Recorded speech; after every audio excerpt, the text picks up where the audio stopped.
Agnarako Sara. Zaho teraka sady tompo Fiteny Betsimisaraka na Fiteny Vesta oziny maro. Zaho miteny Betsimisaraka.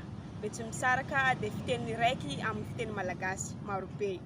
Zay hita eo agnatin'ny ilany antsinanan'i Madagasikara.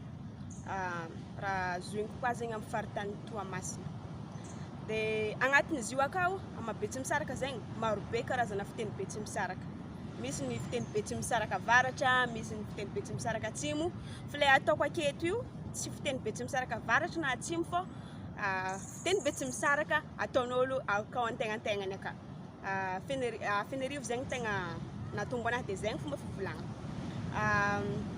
Zay ka maro be raha tsy tovisanay amin'olo hafa amin'ny fiteny Betsimisaraka hafa na fiteny malagasy mihitsy. Ohatra hoe zay magnano anà, toy zay magnano hoe ianao, karaha izy amin'ny teny ofisialy.